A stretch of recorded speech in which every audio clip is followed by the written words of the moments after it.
का chief ministers council की meeting आज चंडीगढ़ में हुई, जिसमें हमारे सभी एनडीए गवर्नमेंट के मुख्यमंत्री और उप मुख्यमंत्रियों ने भाग लिया।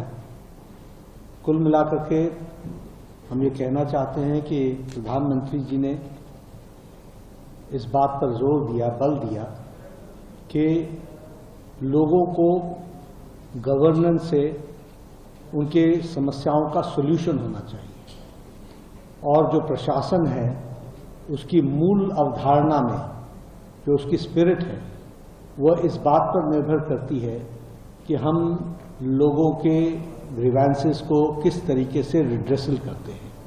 और इसलिए इस बात का प्रयास होना चाहिए कि हम pro people, proactive, good governance P2G2 इस पर हम ध्यान दें और इसको हम आगे बढ़ाएं। इसी दृष्टि से आज 17 मुख्यमंत्री और 18 deputy chief ministers council of ministers में एनडीए के अलायंस में इस मीटिंग में एकत्र आए।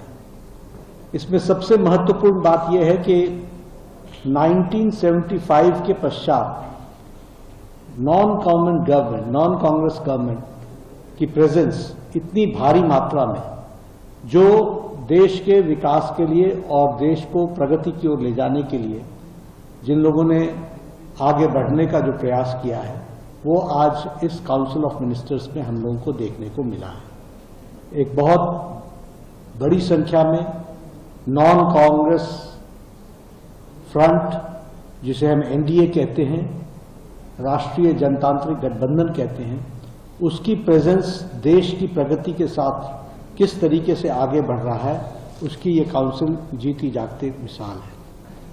कुल मिलाकर इस कॉन्फ्रेंस में 6 प्रस्तावों पर चर्चा हुई और सर्वसम्मति से प्रस्ताव पारित किए गए।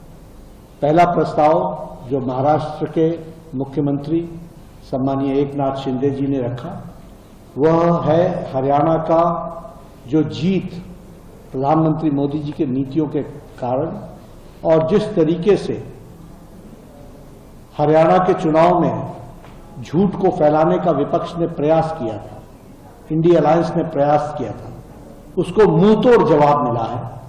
किसानों का साथ हरियाणा में भारतीय जनता पार्टी को मिला, आशीर्वाद मिला। नौजवानों का साथ भारतीय जनता पार्टी को मिला, खिलाड़ियों का साथ भारतीय जनता पार्टी को मिला, और आम नागरिक ने बढ़ चढ़ करके हिस्सा लिया। और हमारा सीट शेयर भी और हमारी सीट टैली भी दोनों भी हमारी बढ़ी और 2019 को सरपास किया। इस पर सर्वसम्मति से प्रधानमंत्री मोदी जी को धन्यवाद दिया गया और बधाई के साथ हरियाणा की जनता को साधुवाद और धन्यवाद दिया गया। तो उन्होंने जो आशीर्वाद भारतीय जनता पार्टी को दिया है। एक प्रस्ताव आदरणीय राजनाथ सिंह जी, भारत के रक्षा मंत्री, उन्होंने रखा। वह प्रस्ताव था कि हम संविधान का अमृत महोत्सव मनाएंगे। 2025 संविधान को लागू हुए 75 साल हो जाएंगे और इसलिए उसमें छोटे बड़े कार्यक्रम मिलाकर हम संविधान वर्ष अमृत महोत्सव बनाएंगे और अमृत वर्ष मनाएंगे।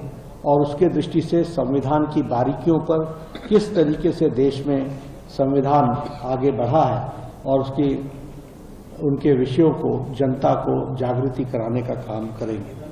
इसमें मैं यह बात भी